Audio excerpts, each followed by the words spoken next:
Our world feels like it's just getting more and more complicated, right? So how in the world do we find the simple truth in the middle of all that noise? Well, today, we're going to sharpen a tool that's designed for exactly that, Occam's razor. Let's learn how to cut through the clutter. The amazing jazz musician Charles Mingus really hit the nail on the head with this one. He said, anybody can make the simple complicated. Creativity is making the complicated simple. It's so true. Real genius isn't about adding more layers. It's about peeling them away. And to see just how powerful this can be, let's look at a real-life, life-or-death problem where thinking simply saved the day. All right, so our first stop is the Ganges Delta, a place where a terrifying problem was unfolding that had all the experts completely stumped, and it was costing people their lives. Okay, try to picture this. You live in a village and you're under constant threat from Bengal tigers. The authorities, they tried everything. They put up electric fences, they had armed patrols, they even set up these scarecrow dummies. But nothing worked. All these solutions were super expensive, incredibly complicated, and they were totally failing. But then, a university student had this amazing insight. And it didn't come from studying military defenses, it came from studying animal biology. He knew that tigers are ambush predators. They hunt by stealth, and they will only attack prey that they believe hasn't spotted them. So the solution? You're not going to believe it. Simple, cheap, human face masks worn on the back of the head. It tricked the tigers into thinking they were always being watched. And just like that, the attacks pretty much dropped to zero. Incredible. This story is just a perfect, real-world example of a really powerful mental model. So let's finally give this thing a name. And that name is Occam's razor. It goes way back to a 14th century friar named William of Occam. And it's basically a rule of thumb that says when you've got a bunch of different theories and they all seem to explain the facts, the simplest one is probably the right one. The real key here is learning to count the moving parts, all the extra stuff you have to assume is true. Now, this is absolutely crucial to remember. Occam's razor is not some unbreakable law of the universe. It doesn't guarantee the simplest answer is always correct. The best way to think of it is as a tiebreaker. It's a tool that helps you navigate uncertainty by saying, hey, why don't you start here? Because, simpler theories aren't just more likely to be true, they're also a heck of a lot easier to test and prove wrong. So, how do we actually use this razor in the real world? Well, it all starts with learning how to count these so-called moving parts. So what are moving parts? They're basically all the things an explanation needs you to believe without giving you any direct proof. Does the theory invent some new, unproven force or entity? Are you making a bunch of unstated assumptions? Does the whole story depend on a long, fragile chain of events? Every single one of those is a moving part. It's anything you have to take on faith. Applying it is actually a pretty straightforward 3-step process. First, just list out every possible explanation you can think of that fits the facts. Second, go through each one of those explanations and tally up the moving parts, every single unproven assumption. And third, if a few explanations seem to cover all the bases equally well, bet on the one with the shortest list of assumptions. It's as simple as that.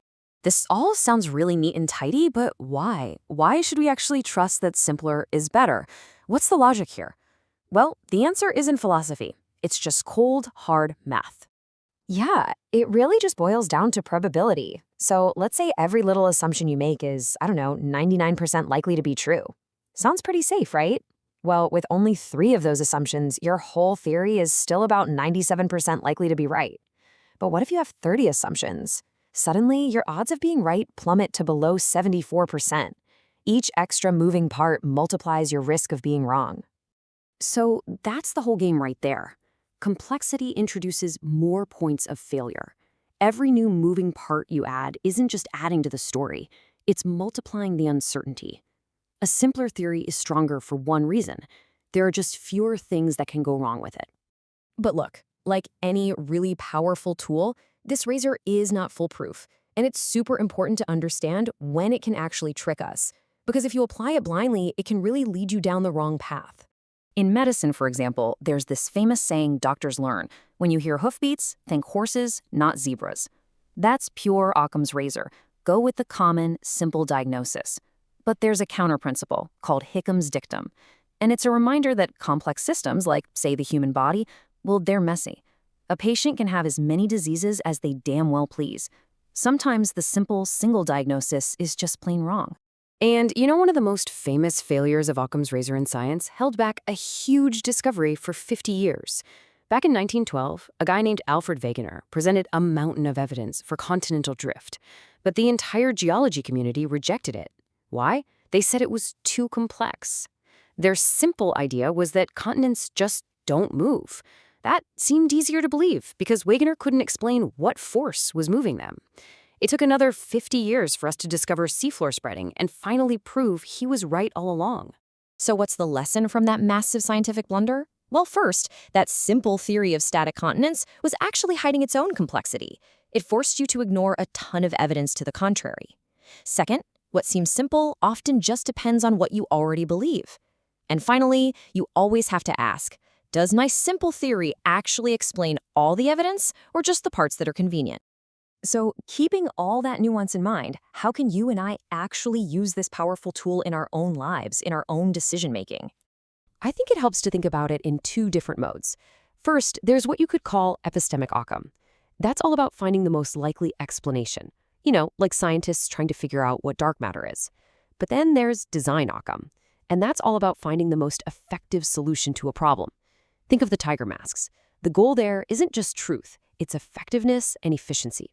And you can see design Occam in action all over the place. A few years that a reservoir in Los Angeles needed to be shaded from the sun, instead of building some massive, complicated, expensive cover, the engineers just dumped millions of black plastic balls on the surface to block the light. It was cheap, brilliant, and simple. Or think about IBM in the 90s when it was failing. The new CEO just ignored all the calls for some complex, grand vision and focused on one simple thing: serve the customers we already have. That simple focus literally saved the company.